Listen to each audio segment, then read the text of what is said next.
കുടിയേറ്റ നിയന്ത്രണങ്ങളുടെ ഭാഗമായി ബ്രിട്ടനിലേക്ക് ആശ്രിതരെ കൊണ്ടുവരുന്നതിനുള്ള മിനിമം വേതനം 29,000 പൗണ്ടായി ഉയർത്തിയിരിക്കുകയാണ്. ഏപ്രിൽ 11-ാം തീയതി മുതൽ ഇത് പ്രാബല്യത്തിൽ വരുമ്പോൾ നിലവിൽ ബ്രിട്ടനിൽ ജോലി ചെയ്യുന്നവരിൽ പകുതിയോളം പേർക്ക് വിദേശങ്ങളിലുള്ള ആശ്രിതരെ കൂടെ കൊണ്ടുവരാൻ കഴിയില്ലെന്ന റിപ്പോർട്ടാണ് പുറത്തു വന്നത്. മലയാളികളടക്കമുള്ളവർക്ക് വൻ തിരിച്ചടിയാണ് ഇപ്പോഴത്തെ നിയമമാറ്റം. നിയമവിധേയമായ കുടിയേറ്റം നിയന്ത്രിക്കുന്നതിൻ്റെ ഭാഗമായി സ്കിൽഡ് വിസയിൽ UK-യിലേക്ക് വരുന്നതിനുള്ള മിനിമം വേതനവും വർദ്ധിപ്പിച്ചിട്ടുണ്ട്. നേരത്തെ ഇത് 26,200 പൗണ്ട് ആയിരുന്നുവെങ്കിൽ വരുന്ന ഏപ്രിൽ 4 മുതൽ ഇത് 38,700 പൗണ്ടായി ഉയരും. അതിൻ്റെ കൂടെയാണ് UK-യിലേക്ക് ആശ്രിതരെ കൊണ്ടുവരുന്നതിനുള്ള മിനിമം വേതനം വർദ്ധിപ്പിച്ചത്.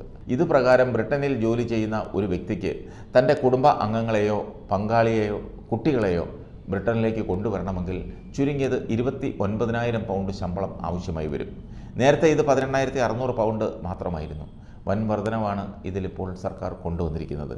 യൂണിവേഴ്സിറ്റി ഓഫ് ഓക്സ്ഫോർഡ് ആസ്ഥാനമാക്കിയുള്ള മൈഗ്രേഷൻ ഒബ്സർവേറ്ററി ഇതുമായി നടത്തിയ ഒരു പഠനത്തിൽ വെളിപ്പെട്ടത് നിലവിൽ UK-യിൽ ജോലി ചെയ്യുന്നവരിൽ 50% പേർക്ക് പുതുക്കിയ മാനദണ്ഡമനുസരിച്ച് ആശ്രിതരെ കൂടെ കൊണ്ടുവരാൻ കഴിയില്ലെന്നാണ്.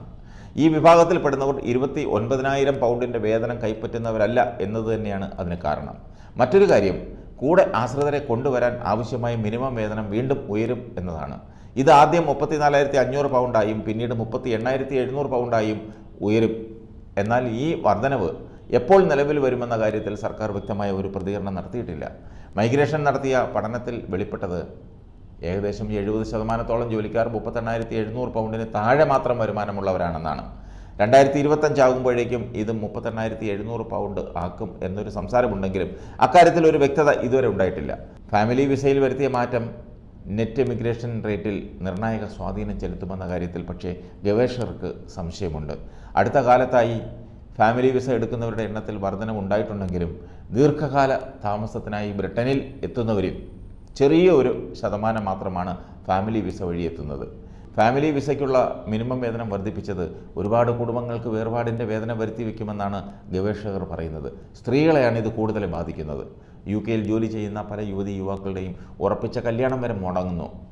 എറണാകുളത്ത് നിന്നും കഴിഞ്ഞ ദിവസം കേട്ട വാർത്ത ഇത്തരത്തിലൊന്നാണ്. പങ്കാളിയെ കൊണ്ടുപോകാൻ പറ്റാത്തതുകൊണ്ട് യുവാവ് കല്യാണം വേണ്ടെന്ന് വെച്ചു. അതുപോലെ കല്യാണം കഴിഞ്ഞവരും ആശങ്കയിലാണ്. തെക്ക് കിഴക്കൻ മേഖലയ്ക്ക് പുറത്ത് താമസിക്കുന്ന 30-നും 50-നും ഇടയിൽ പ്രായമുള്ളവരായിരിക്കും പുതിയ നിയമത്തിൻ്റെ വിപരീത ഫലം അനുഭവിക്കുന്നവരിൽ ഏറിയ പങ്കും. കാനഡയിലും സ്ഥിതി വ്യത്യസ്തമല്ല.